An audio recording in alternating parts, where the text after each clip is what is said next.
You're watching Russ TV.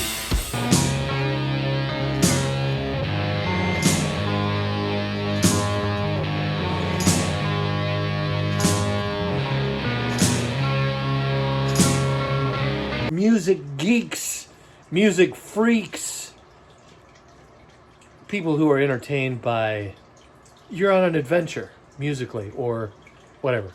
So this episode, I'm talking 35th anniversary of Superfuzz Big Muff. This is the back. I like how they did the songs and the band. You got Mark Arm on vocals and Super Muff. You've got Steve Turner on Big Muff and vocals. Matt Lucan was on bass back then, and Dan Peters. This is the wax. Sounds amazing. Here's a poster, which is pretty freaking awesome right there. So I'll talk about how we got here in a minute. But I gotta talk about the band a little bit. I may have heard Mudhoney back in the day. That's a whole nother story. Back in the like 80s, all right? The interesting thing about this band, and the only reason I may vaguely remember that, or being outside, hearing this music coming from somewhere, was because this is a punk album. I've always thought of this as a punk rock group. Steve Turner, the guitarist, talked about that too, not liking the word grunge, you know? People say this is some of the genesis of grunge music in Seattle. But, you know, Mudhoney's a punk band to me. But I also realized that I was alive during the time that metal and punk rock kind of merged. And we all kind of liked it around here, you know? You hear stories from people in LA and people in New York who talk about how, you know, you were either punk or you were metal. And it was like a weird thing. Like there's two sides. The punk guys don't get along with the metal guys. Metal guys don't get along with the punk guys. It's just wrong. But here in Seattle, we were very separated from all of that. We didn't have a lot of, you know, I mean, if you saw the documentary that Dave Grohl did, there's some real truth to that. We're way up here in the upper left corner of the United States, far away from, you know, Portland and Seattle. We're a ways away from LA or any other populated city. So a lot of bands didn't come here. So we hear recordings, we became fans, and we really enjoyed both metal and punk music, you know, in the 70s and 80s. So this thing was bound to happen, right? This kind of music was bound to emerge from the primordial ooze. I wonder what the punk metal evolutionary chart would look like. Let's put that in your head for a minute. You're welcome for that mental visual, by the way. 1988.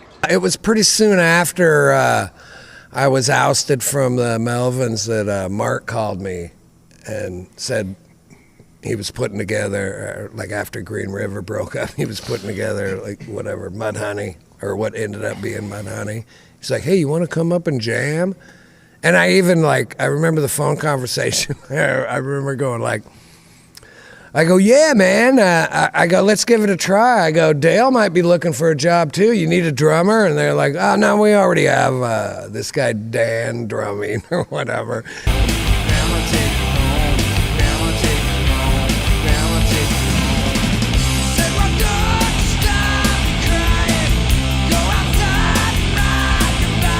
Yeah, we'll get together and jam and write some songs and maybe put out a single.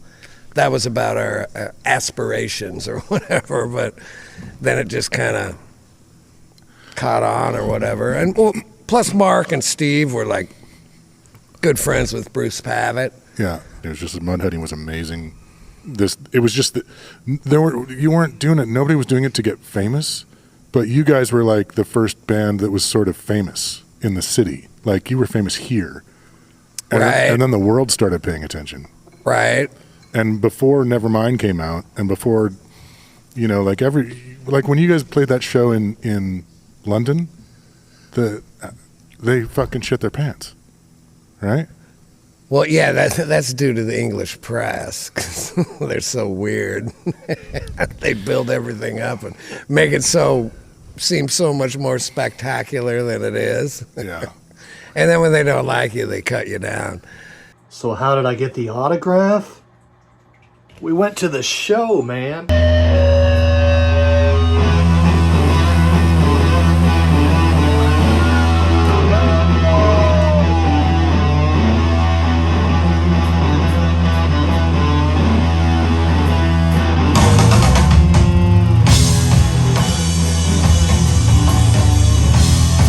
Plastic Eternity tour. It was the last date. It was the last show of the tour. There was 2 dates. They played Homecoming in Seattle at the end of the tour, and it was packed. Sunday night.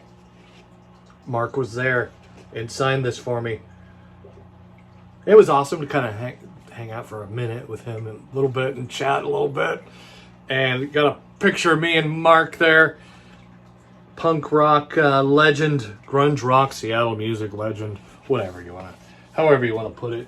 I got this record. It's kind of a story to that too. Got this record, Loser Edition. This is the first pressing of Plastic Eternity. It's a great record. I like it, and I picked it up in April, going by Easy Street Records. So I work in the city a lot, and sometimes they're coming out of a place, you know, and you got to find a bathroom. And Easy Street Records, if you can find parking there on the street anyway, you can run in and use the bathroom. At least I do. So the Eddie Van Halen bathroom, which is pretty cool, by the way. And this was sitting there, and I picked this up, kind of an impulse buy. Ironically, they also had a copy of this, which I didn't pick up. It was a re-release of the 45. But that's how the song Touch Me I'm Sick originally released, was on this single right there. It wasn't that impulsive. But I saw this on the display when you walk in the door, and I'm a big Mudhoney fan, and ironically, this is my first Mudhoney vinyl. What's this? That came out in April of 2023. Had the other one on CD, you know, so I got the 30th anniversary. That was awesome. So now I have this on vinyl, signed by Mr. Mark Arm. But this, when I was leaving, walking out the door, and the guy's like, "Oh, dude, you gotta hear Little Dogs. It's a great track on this record."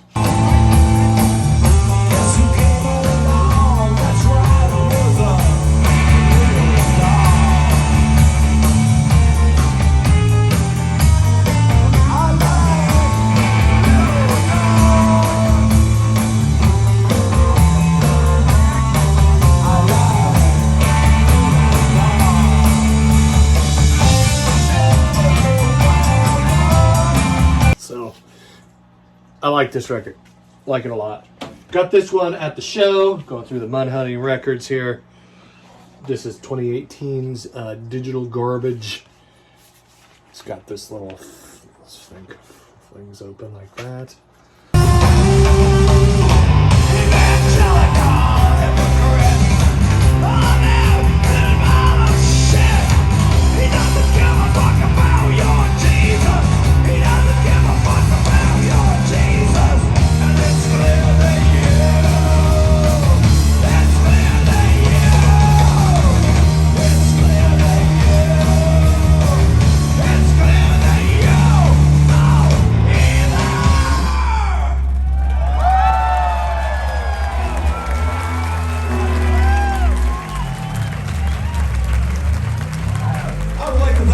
Christian high school for that.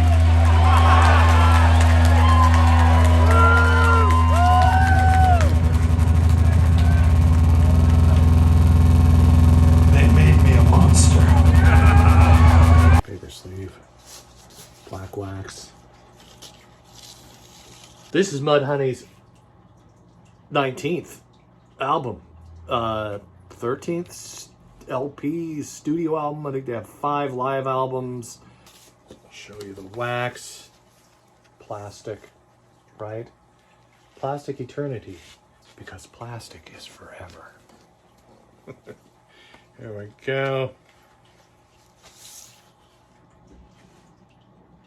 Kind of marbly gray color, like marbly plastic.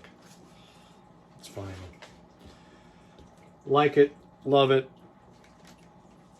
Gonna spin it again, more than likely. Loser edition, first press. And I know it's kind of a review of both records, but this record also is not like the CD. I had the CD of Superfuzz Big Muff, and it came with the singles, right? So Touch Me, I'm Sick, I always thought was on this record because of the CD. It's not. It's not on this record. This is an EP.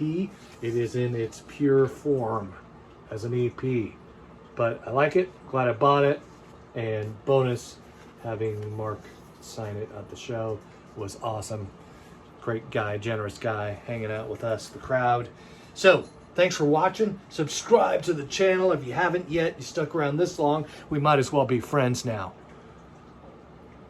Like it or don't like it, do whatever you want. I'm not your boss. After the show, we were at Shorty's with all the tables made out of old pinball machines, which is pretty sweet, and has draft PBR and hot dogs until 2 in the morning.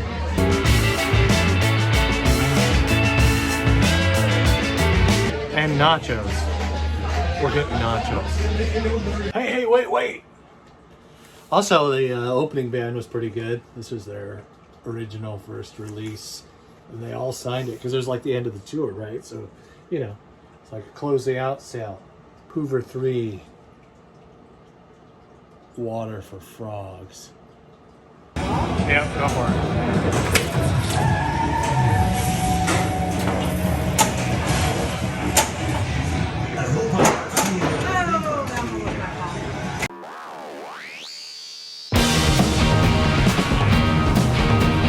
If I was to describe it, I would say it's sort of like Thin Lizzy meets King Gizzard and the Lizard Wizard, right? If you were to take, I don't know, Pink Floyd and the E Street Band of Bruce Springsteen, it'd be kind of like this.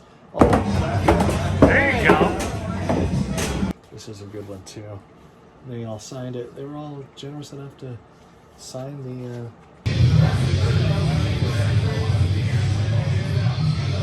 That's all you get.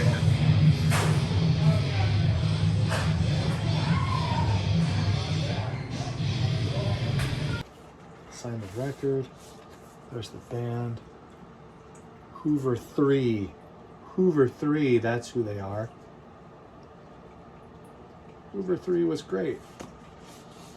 This one came with a little cat in the way. Watch out, kitty cat. Here, let's look at it like that. All right, that's about enough. Hoover 3, got that one too. So, there you go. Peace.